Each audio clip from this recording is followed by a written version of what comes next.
Dans la dernière décennie, on assiste à une multiplication des fonds souverains en Afrique. Dans cet épisode, nous allons voir comment ils sont devenus de véritables instruments stratégiques des États qui participent au développement durable et à la création d'emplois. Les fonds souverains sont des instruments financiers détenus par les États. Leur financement peut provenir de différentes sources telles que les ressources naturelles, les budgets de l'État ou les transferts d'actifs publics. Ils ont des objectifs bien spécifiques tels que la stabilisation économique, la gestion à long terme des revenus non renouvelables ou le financement de projets d'infrastructure et de développement économique. Les fonds souverains ont acquis une notoriété à partir des années 2000 dans les pays pétroliers et les pays asiatiques, qui disposent d'importantes réserves de change. En Afrique, ces fonds vont commencer à émerger dès 1994 avec le Pula Fund du Botswana, suivi par d'autres comme le Poverty Actions Fund de l'Ouganda. Au fil des années, de nouveaux fonds vont voir le jour dans plusieurs pays africains, reflétant un regain d'intérêt et de conscience quant à leur rôle potentiel dans le développement économique. L'Afrique compte aujourd'hui une vingtaine de fonds souverains qui sont des véhicules novateurs de financement pour le secteur privé, mais aussi pour les grands projets de développement du continent. Ils répondent à la fois à un double objectif, c'est-à-dire à la recherche d'une rentabilité financière, mais aussi à la recherche d'un impact économique, social et environnemental. Aujourd'hui, face aux défis complexes du développement en Afrique, une grande question émerge, c'est comment les fonds souverains aujourd'hui arrivent à répondre aux objectifs de développement du continent. Et pour y répondre à cette question, j'ai le plaisir d'inviter aujourd'hui M. Henri-Louis Védy, Senior Fellow au Policy Center for the New South, qui a consacré des papiers de recherche sur cette question. M. Henri-Louis Védy, merci d'avoir accepté notre invitation. J'ai le plaisir de vous avoir aujourd'hui à distance dans cet épisode. Mais c'est un très grand plaisir de participer à votre émission, voilà.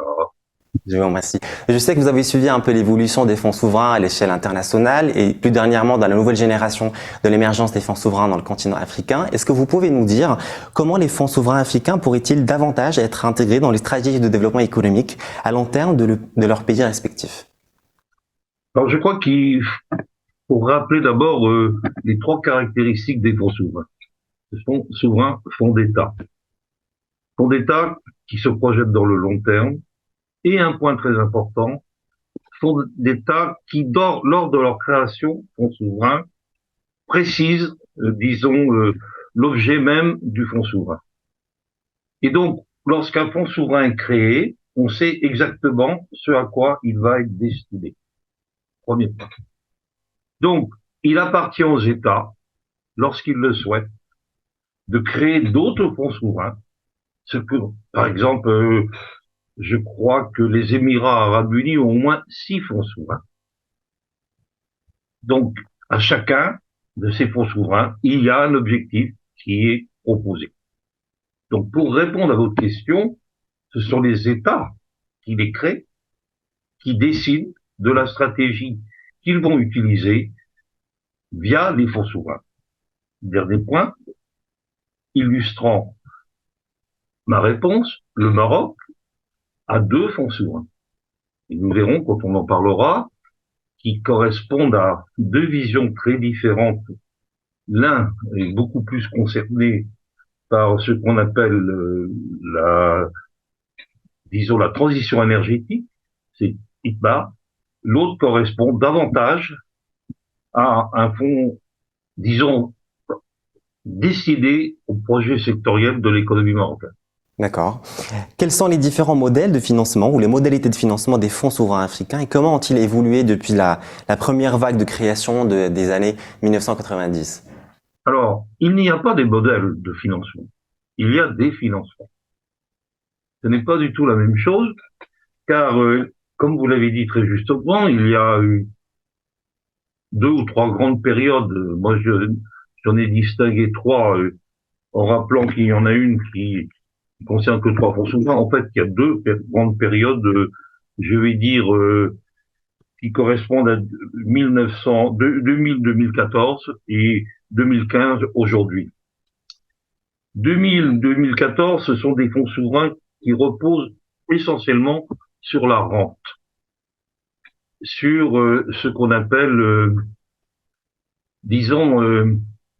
l'exploitation du pétrole, du gaz, de matières premières dont les États disposent en excès, qui peuvent leur procurer des recettes par l'exportation. Premier point. Deuxième point, ces fonds souverains à l'époque sont particulièrement connus aussi pour un autre élément qu'on appelle, ce sont des fonds souverains intergénération ou intergénérationnels. L'idée est très simple. C'est ne pas gaspiller sur une génération les ressources tirées de l'exploitation de ces ressources. Et donc, doter un fonds souverain de moyens pour conserver une partie des ressources obtenues pour les générations futures. Ce sont des fonds intergénérationnels. Le meilleur exemple de ces fonds, de ces fonds souverains, c'est le fonds souverain norvégien. 10 millions d'habitants, plusieurs milliards de dollars en capitalisation, et les Norvégiens veillent à ce que chaque année, environ 80% des recettes produites dans l'année aillent alimenter ce fonds souverain. Ça, c'est la première période. Les fonds souverains de la deuxième période ne correspondent pas du tout à cette situation.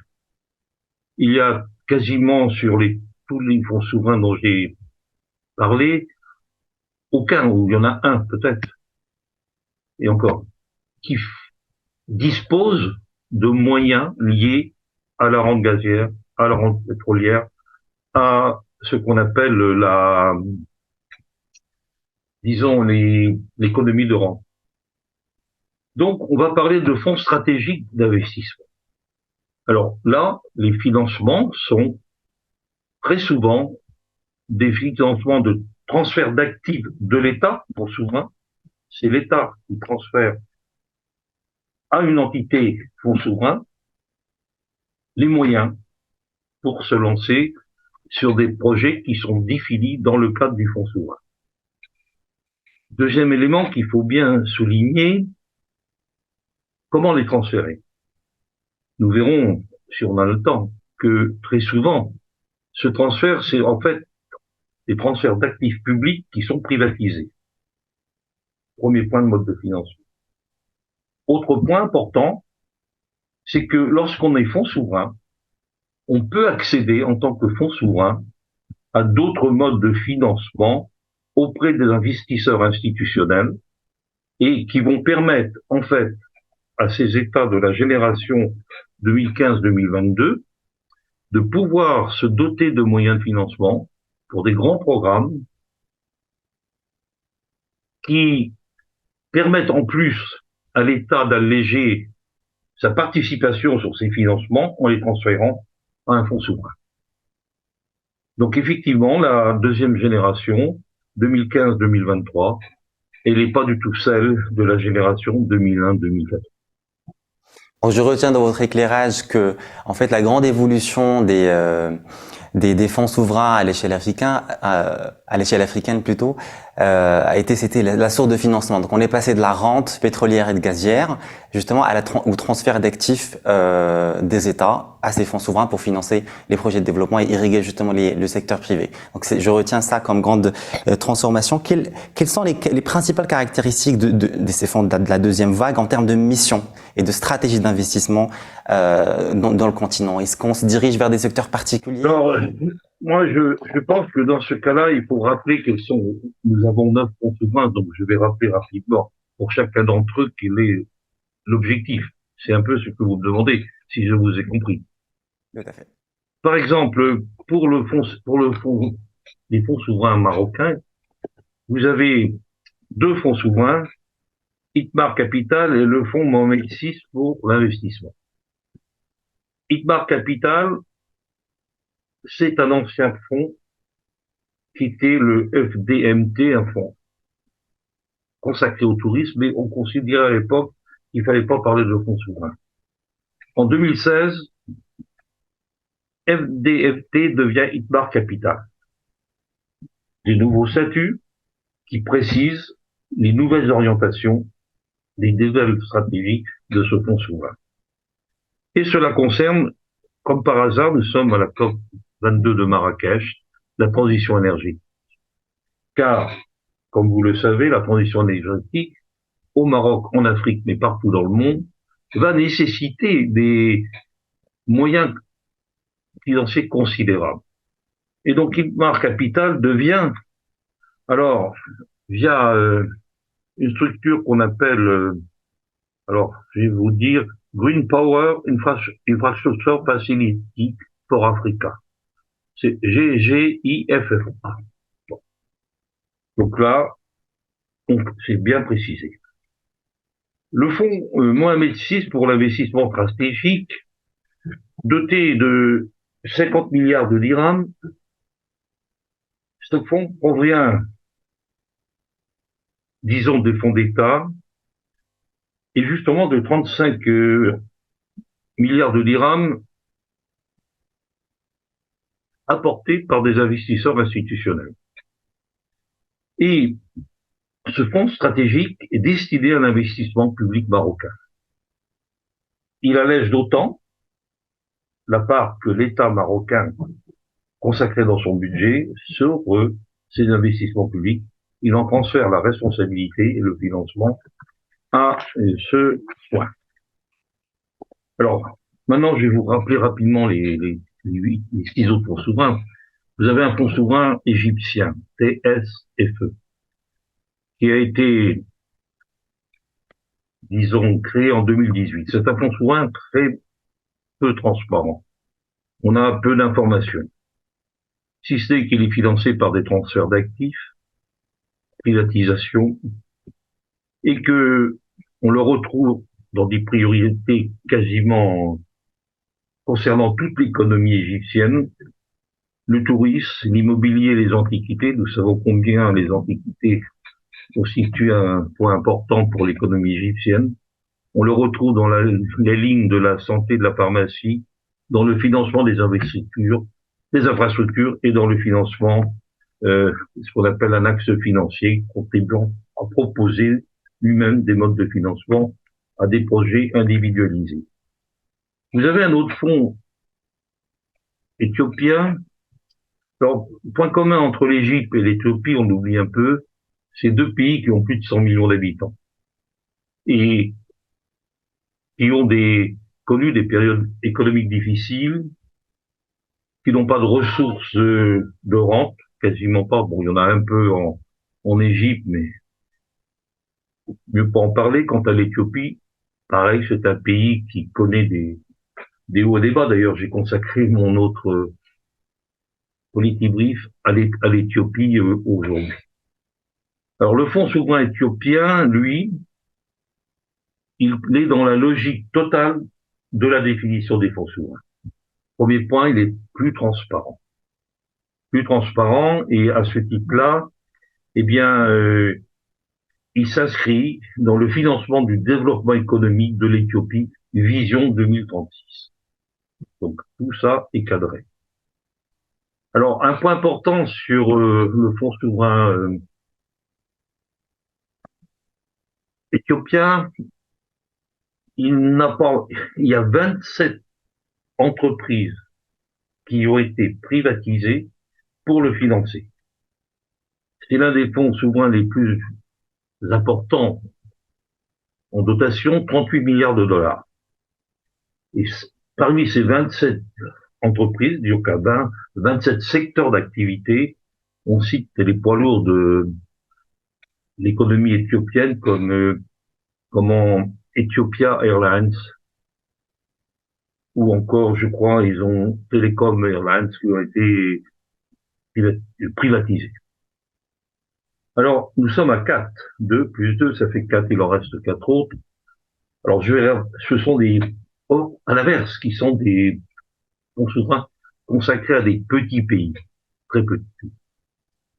Il y a l'île Maurice d'abord, en 2020. Alors, c'est un fonds souverain intéressant parce que il est comme, d'ailleurs, le fonds souverain de Djibouti, il entend répondre aux conséquences de la crise Covid. Vous savez, les dates de création correspondent à une situation particulière des États. 2020, on est en plein Covid et pour l'île Maurice, qui vit essentiellement du tourisme, bien évidemment, par les mesures auxquelles on conduit cette période, La croissance de l'île Maurice en 2020 est de moins 14%. Donc, on dote un fonds souverain directement prélevé sur la banque centrale de l'île Maurice de 400 millions de dollars afin d'essayer d'éviter le retour à la Covid-19. C'est plutôt un fonds souverain qui va dans le sens préventif pour éviter une nouvelle Covid-19. Djibouti, bien là aussi, on a un fonds souverain qui correspond à peu près à la même philosophie. Alors, bien sûr, il y a un fonds souverain dont je voudrais vous parler, qui est important par l'originalité de son projet. C'est le Cap-Vert ou Cabo Verde. C'est un fonds souverain qui a été créé en 2020 et qui se propose, lui, d'agir en garantie pour défendre ou pour développer le secteur privé qu'on considère insuffisant, disons, à Cap-Vert. Et tous les investisseurs étrangers qui vont venir s'installer à Cap-Vert vont bénéficier d'une garantie proposée et de moyens financiers pour partie tirés de ce fonds souverain qui est doté, pour la petite histoire, je crois, de 100 millions de dollars. Même raisonnement sur la Namibie, qui a un fonds consacré, cette fois plus important, 18 millions de dollars américains. Donc, voyez-vous, ces fonds souverains, ils ont une histoire ils sont très diversifiés. Ils n'ont pas une unité. Chacun répond à des problématiques de l'immédiat, de leur économie, et c'est ce qui les caractérise et les différencie totalement de la période précédente. Merci beaucoup. Alors, je reviens justement aux deux fonds souverains marocains. Quel rôle spécifique joue le Maroc aujourd'hui dans le paysage des fonds souverains africains, notamment à travers Itmar Capital et son engagement au sein de l'International Forum of Sovereign Wealth Funds et de Africa Sovereign Investors Forum? Alors, je pense que toute cette période, elle est marquée effectivement du rôle nouveau du Maroc dans le domaine des fonds souverains. Moi, j'ai connu une époque, car j'ai écrit un livre il y a 10 ans sur les fonds souverains, où existait le fameux fonds touristique, et on me disait, mes amis marocains me disaient, non, ce n'est pas un fonds souverain. Donc, je les écoutais et j'ai donc mis que ce n'était pas un fonds souverain. Pour la petite histoire, il y avait également un fonds souverain algérien, qui est un fonds de régulation des prix, pareil. Il y a un changement radical pour le Maroc avec Itmar Capital. D'abord parce que il va présider aux instances de IFSWF. C'est, alors que je dise la compréhension, comment ça s'appelle ça à travers le monde. Alors, oui, c'est l'Institut international des fonds souverains qui fait autorité en la matière. C'est-à-dire que pour qu'un fonds souverain soit reconnu, il faut qu'il soit accepté par la IFSWF. Et il se trouve que Itmar Capital, eh bien, devient en 2021 président du conseil d'administration de cette institution. Et sous la présidence d'Itmar Capital, eh bien, il va y avoir des réunions annuelles. En novembre 2022, c'est la 14e sommet à Bakou. Et durant cette période, 2020-2022, c'est 6 États africains qui vont se doter de leur premier fonds souverain, sous l'autorité, bien sûr, du Maroc. C'est donc un point important. Mais l'autre point important qui, je crois, doit être souligné, c'est le lancement officiel de l'Africa Sovereign Investor Forum, ASIF, qui est lancé le 21-22 juin à Rabat. Et là, bien sûr, encore, il faut rappeler que l'organisation de la CIF est de promouvoir une action collective et concertée des fonds souverains. Alors, ce deuxième point, je crois, doit être souligné. Souvent, les fonds souverains agissent individuellement. Et même les pays ont très peu de relations entre eux.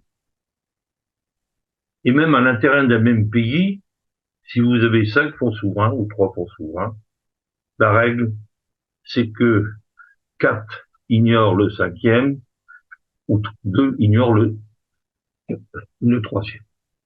C'est quelque chose de nouveau, cette idée de développer, disons, une structure collective où on fait part de ses expériences et on recherche ce qui peut améliorer la situation passagère de certains fonds. Donc oui, Assis, c'est aussi une idée d'Itmar Capital. Donc oui, c'est pourquoi j'ai dit que le Maroc était sur cette période un leader des fonds souverains marocains via Itmar, parce que le président d'Itmar préside aux destinées de l'Institution internationale des fonds souverains, parce que Itmar Capital va être l'origine de la CIF. Voilà. Monsieur Henri Louvédy, merci beaucoup pour ces éclairages. Chers téléspectateurs, je vous remercie de nous avoir suivis dans cet épisode. Si vous voulez avoir plus d'informations sur l'évolution des fonds souverains en Afrique, je vous invite à aller regarder les papiers de recherche de monsieur Henri Louvédy sur le site du Policy Center for the New South et je vous donne rendez-vous prochainement. Je vous dis à très vite. Merci beaucoup de nous avoir suivis et à très bientôt.